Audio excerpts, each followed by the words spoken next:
to Around Kansas. I'm Deb Goodrich. And I'm Michelle Martin.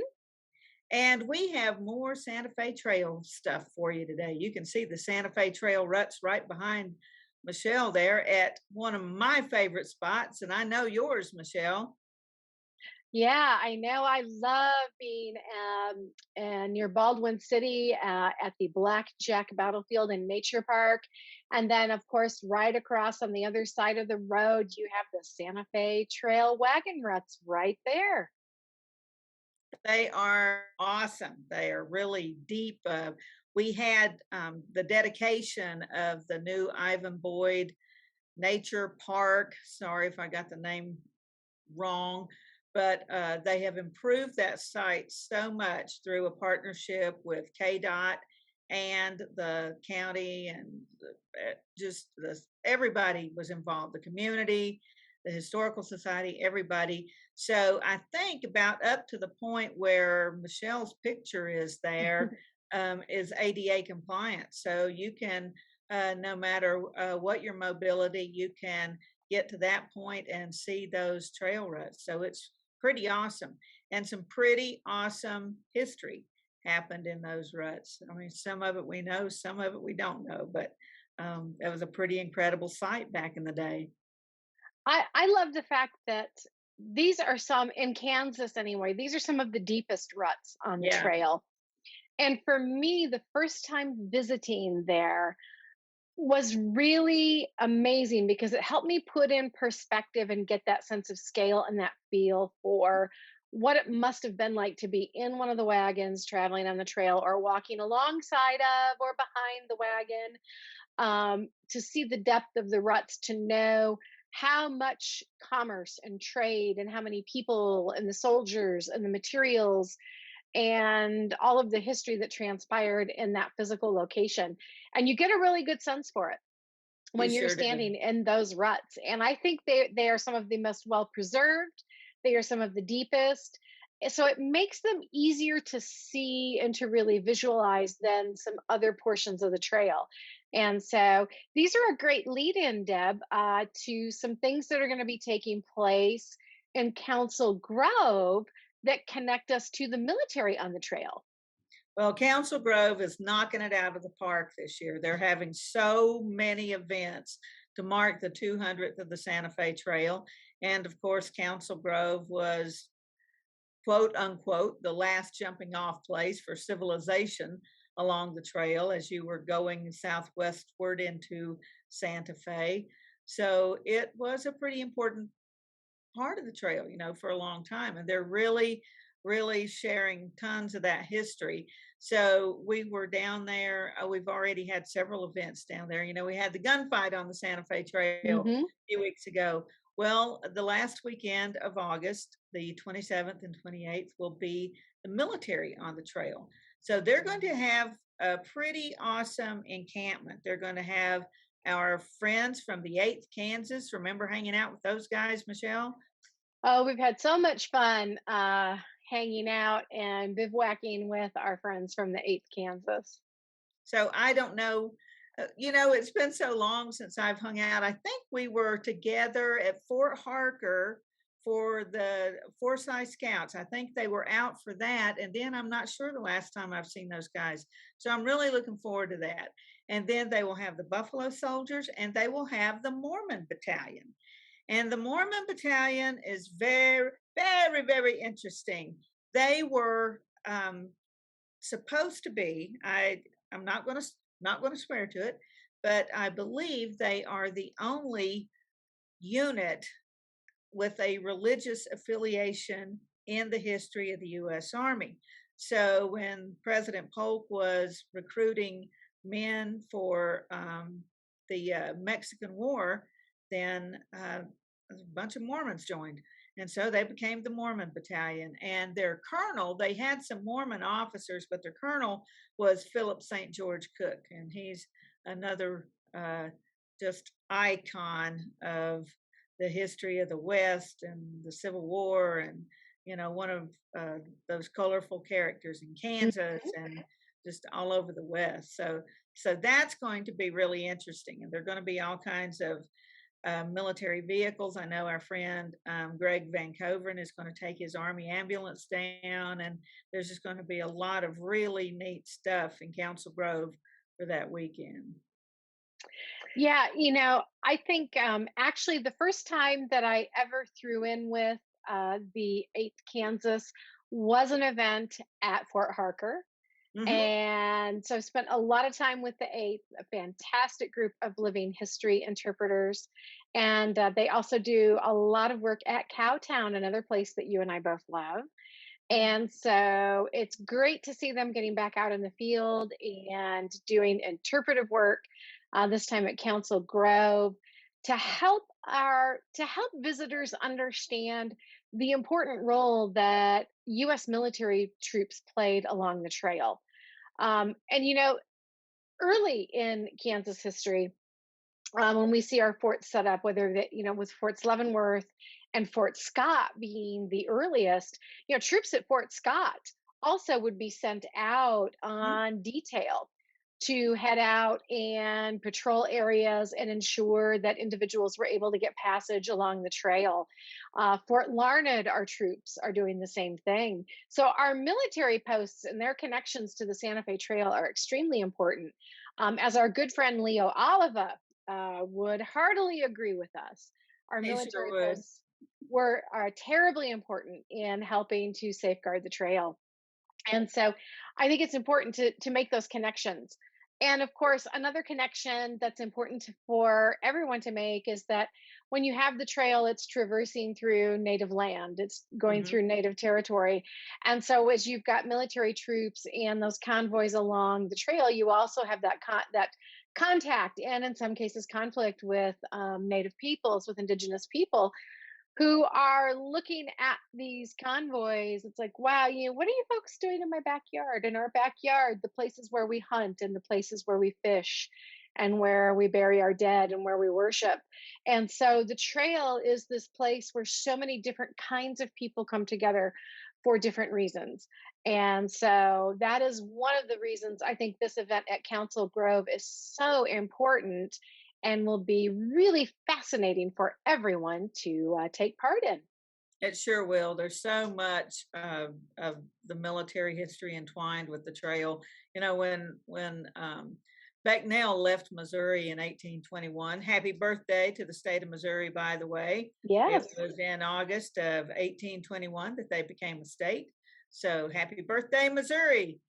And when he left and went to Mexico, happy birthday, Mexico, because Mexico gained its independence round about the same time. So, which is why we have the Santa Fe Trail. That's what made it Exactly. viable at that point. But he did all that without the benefit of soldiers. But as traffic increased, and Hmm. especially after 1825, after the treaty with the Osage, as the traffic increased and it became more important to to the United States, then a lot of those traders really pushed the government to give them escorts. And the first man to lead an army escort down the trail was Bennett Riley in 1829. And of course, Hmm. we all know him because he is the namesake of Fort Riley. Fort Riley. So all those names that Stephen Watts Kearney, going down the trail, Kearney, that Hmm. all those names are recorded now in the buildings and posts and and so many things that we're familiar with. But many of those men, just like Philip St. George Cook, gained a certain amount of fame on the Santa Fe Trail.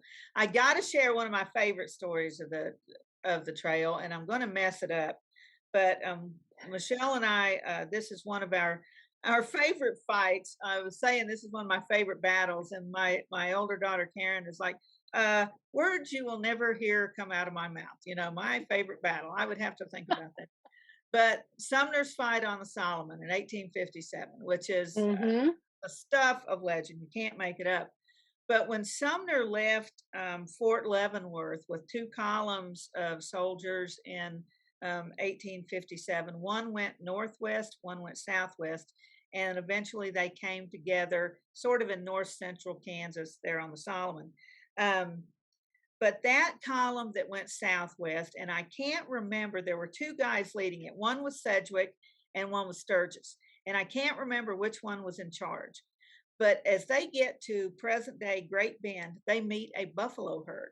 And one of the things that we've been talking about, because I was in Dodge City just a couple of weeks ago for the Western Cattle Trail meeting, one of the things we were talking about is how the Army was also one of the first, if not the first, cattle drover in the Yes. West. You know, they're driving cattle herds. And a lot of folks don't think about that when the Army's going out in the field. Oh, they're packing hardtack and then they kill whatever's along the way. No, they're driving cattle to feed Yes. them as they go. So they've got 200 head of cattle and I don't know how many soldiers and wagons and all this stuff, and they meet a stampeding buffalo herd. So whoever was in charge, Sturgis or Sedgwick, whichever one it was, had no idea how to deal with this. So he lets the second in command take over because he says he does know how to deal with it. So they first thing they do is corral those animals. So they put the wagons around those 200 head of cattle. I cannot even imagine how stirred up they must have been. And the soldiers form a V shape. And he says, just start firing straight ahead into the middle of this herd. And it split the herd. For 30 minutes, this herd ran past them. That's how many buffalo there were.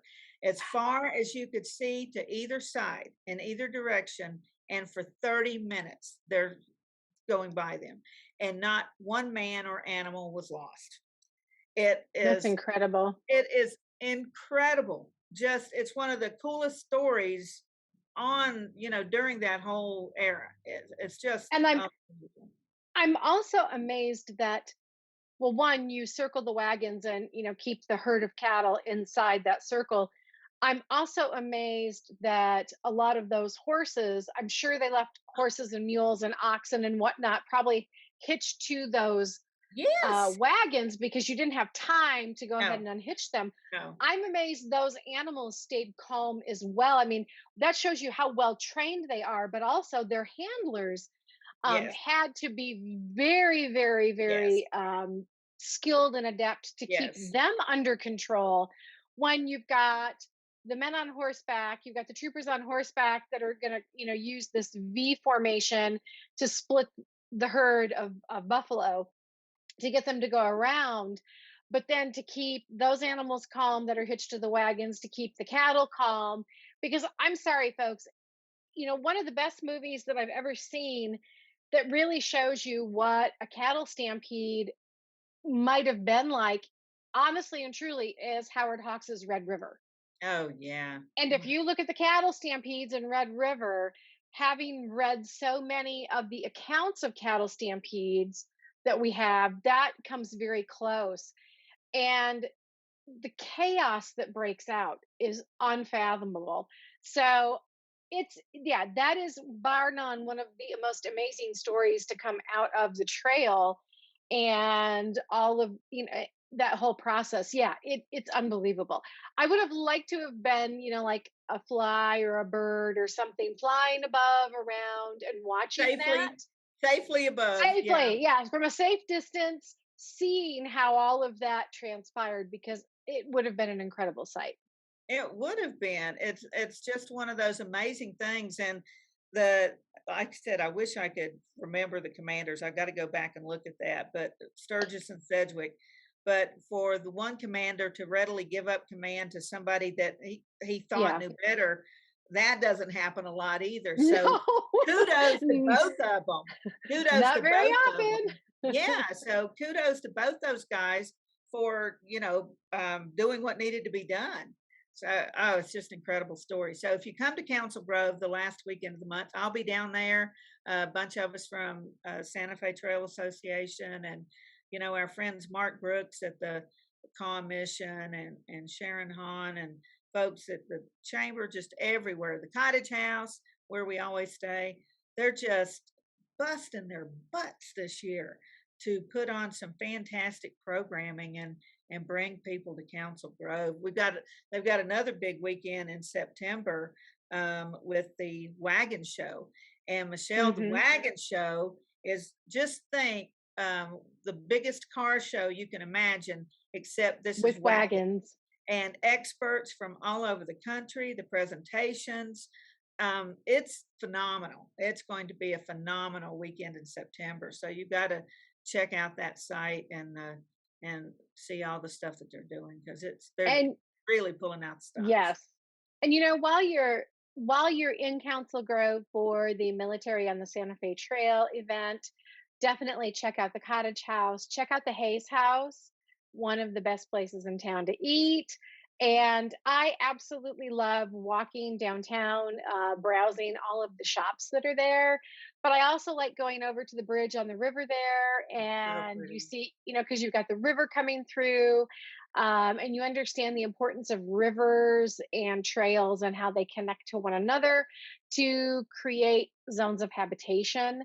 But don't forget, when you are there in Council Grove, you are in what was the last reserve lands of the Kaw people, from which Kansas derives its name, the Kansa or the Kaw. So you are in their, what is their last Kansas ancestral homeland. And it is also a space that they have reclaimed parts of that space in and around Council Grove for themselves again. I know every spring they hold an annual homecoming event where they come back. Many of, we have, you and I, Deb, we have numerous friends who are enrolled members of the Kaw Nation. Our good friend, James Pepper Henry, who is the executive director of the First Americans Museum that is getting ready to open down in Oklahoma City. Just among one of our numerous friends who are members of the Kaw Nation. And so you are also in their home space. So while you're there learning about the military on the trail, take a little bit of time to get to learn the Kaw history that we have there in Council Grove as well. And of course, that beautiful sculpture of the Kaw that's on the Riverwalk now. The Riverwalk is just gorgeous. Beautiful. And it's so pretty in the evenings, and they're working so hard. They've really improved the amphitheater, and they're not done. It's pretty spectacular now, but they're not done. And that's where, of course, the Voices of the Wind People pageant is performed every year. And that will be in September. So just so many awesome events. You just got to check out everything they're doing. We can't say enough about Council Grove. Brand new saloon, brand new bookstore. The bookstore is just, oh my gosh, it's a wonderful bookstore. Antiques, food. Oh, it's great. It's just great. So folks, if your interest on the Santa Fe Trail doesn't tend to lean military, go to the event anyway. You will have a wonderful time, because there's one thing that the folks in Council Grove do very well, and that is roll out the Flint Hills welcome mat. They really do. It is one of, I think, the friendliest and most interesting communities in Kansas to visit. So definitely go feed your mind, learn about some great history on the trail, feed your body with some amazing food, and then take in the sights of a beautiful town in the Flint Hills, and learn about its amazing history. Tell them Deb and Michelle sent you. Definitely. We'll be right back.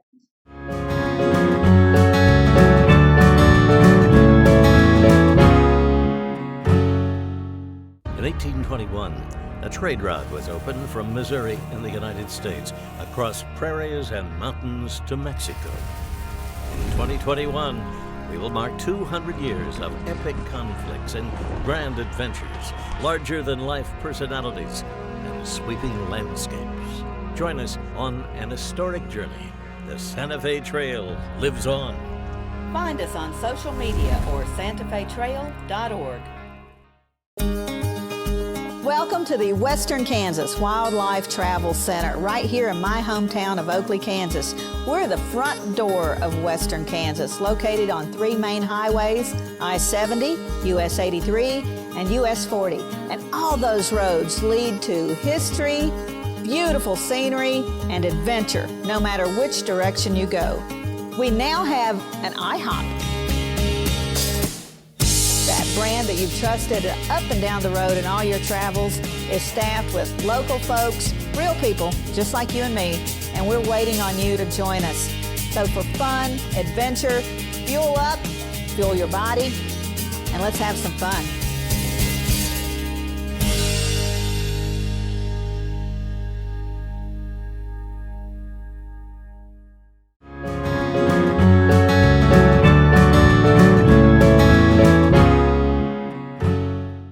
Well, in the last segment, we were talking about that incredible buffalo stampede in 1857, right smack dab in the middle of Kansas.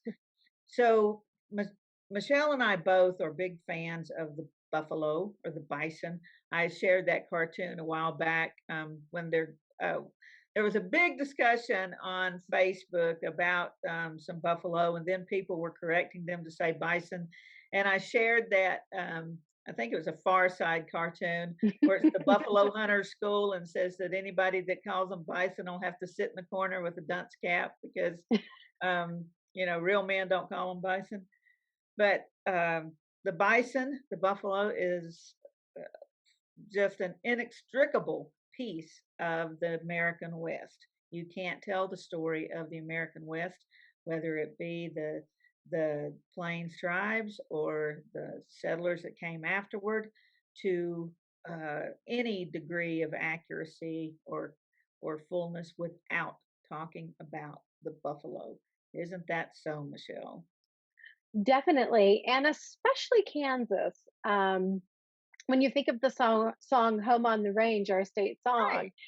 Deer and antelope play there, but so do the bison. One of my favorite stories related to the bison or the buffalo in Kansas comes out of Fort Scott, and it is from a woman, and it is Charlotte Cothiel Augusta Swords, and she was an officer's wife at Fort Scott. Her husband, Captain Thomas Swords, was the post commander and architect. And in one of her letters, she writes about keeping a bow and arrow at the ready in the hallway, because if a bison ever kind of ambled through the parade ground, or if there was ever a bison sighting, she would be able to grab her bow and arrow and be at the ready, because she was convinced that she wanted to fell one of the beasts with her bow and arrow. And nothing more plucky than a woman in, 1840s attire, which, folks, means, the undergarments, the corset, the bodice, the 8 or 9 petticoats and the skirt and all of the accoutrement, to think that you're going to just blithely run out and grab your bow and arrow and go prancing down the steps of your officers' quarters and get yourself a buffalo. Because even for some of the best of hunters, getting one with a bow and arrow on horseback or standing still was extremely difficult. So I love Charlotte's spirit. That would have been a Kodak moment for sure. Definitely. Well, what happened to those incredible herds of buffalo? Let's take a look at this clip and find out. The buffalo. Once these beasts roamed the Great Plains from horizon to horizon. If the Plains tribes attempted to count them, there is no record. There were enough, more than enough, to supply food, lodging, utensils, sport. When white trappers, soldiers, and freighters arrived, the numbers were staggering, but exactly how many is that, and what did it take to diminish those numbers? We are still guesstimating. Some have asserted that there were so many bison roaming the Great Plains, and their demise occurred over such a short time, that hunting could not have possibly wiped out that many animals. Historian Rod Beamer disagrees and has the research to back up his findings. Zoologists say the plains could have supported 28 to 30 million buffalo. Some historians have said upwards of 60 million may have lived here. While we can never know for certain, the Army likes numbers, real numbers. So General Phil Sheridan put his observation skills to the test. Traveling from Fort Supply, now in Oklahoma, to Fort Dodge, he and his party observed a great herd extending 100 miles in width. They had no idea how long it was. They were estimating that it numbered in the billions of animals. More conservatively, they decided it was 250,000. The demand for buffalo hides created a hunting spree that continued through the mid-1800s and very nearly left the animal extinct. The hides had so many uses, but the greatest number went to industry. They were used as belts to run the great manufacturing machines then dominating America's Northeast. Buffalo also fed the railroad workers, and this is where Bill Cody's hunting skills provided him with a handy living. Sheridan, on the other hand, was pushing for its slaughter, seeing it as an effective means of subduing the warring Plains tribes.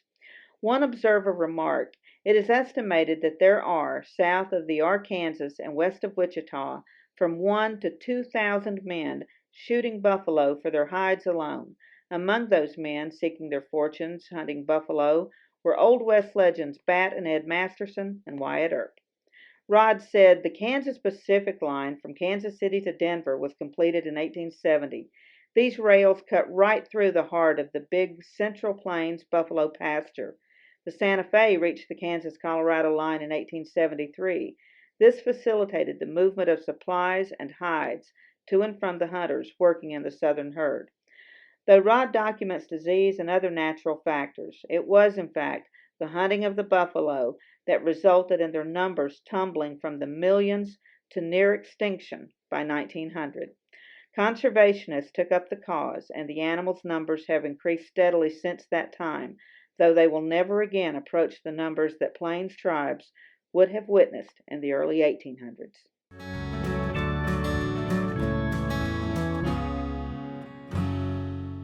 Howdy, I'm Seth Hayes, and welcome to my hometown, from then to now. Council Grove has a rich history, as deep as the prairie tallgrass. Spend the day visiting 25 historic sites, or explore the unique shops and restaurants, or mosey out of town along the Santa Fe Trail.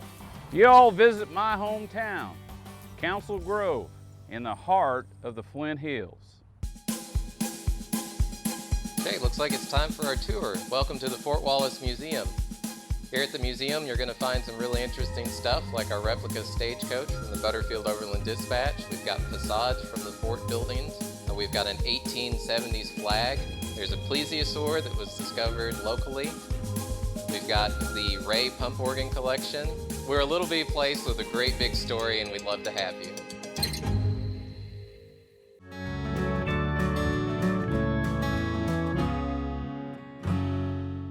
Welcome back to Around Kansas. I'm Michelle Martin. I'm Deb Goodrich. And Michelle, where are you? Well, Deb, I am in a place in Council Grove that is near and dear to your heart and mine, and that is the Kaw Mission, and it has connections to the gentleman you are standing next to. This is pretty egotistical in it, isn't it? This is a picture of me speaking at the dedication of the Charles Curtis sculpture on Kansas Avenue in Topeka a few years ago, maybe 5 years ago. I can't remember exactly, but downtown Topeka has done a wonderful job of just beautifying and making more space to gather downtown, more outdoor event space. And then the sculptures that have been added are just incredible. So when they dedicated the one of Charles Curtis, I was very, very honored to be among the speakers that day. There was a representative from the Kaw Nation, a representative from the Federal Home Loan Bank that Charley was instrumental in founding and having a branch of in Topeka. The mayor, the director of downtown Topeka, or Visit Topeka, or whatever the name was, but my buddy Vince Fry. So it was very well attended and really cool.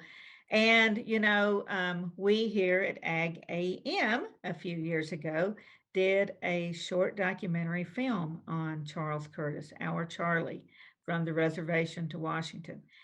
And that will be featured in the Seldom Heard Film Festival that is being organized by our good friend Nick Apt. We use a lot of Nick's videos in around Kansas, and his friend Adam Dreer. And I hope I'm saying Adam's name right. If I'm not Adam, you can just zap me a couple of times. But that will be October 16th. And Michelle and I are just going to get out of the way and let the boys tell you all about it. Kansas, a state worth exploring. It's funny how something in the center of it all could get overlooked. It's easy to assume that we know enough by the things we hear from others. Yet Kansas has so much more to offer to the individual who truly seeks to see. As a group of filmmakers, we are seeking to challenge misconceptions about Kansas, bringing to light the seldom seen and presenting the seldom heard. Kansas stories captured by Kansas filmmakers. For those who wish to see Kansas differently, and for those who want to appreciate Kansas even more. Kansas is a beautiful place with stunning imagery, incredible people, and amazing locations. Not just a flyover state. Kansas is here to stay, grow, and share. And we are excited to share our home with you. Join us for the first annual Seldom Heard Film Festival. Coming soon.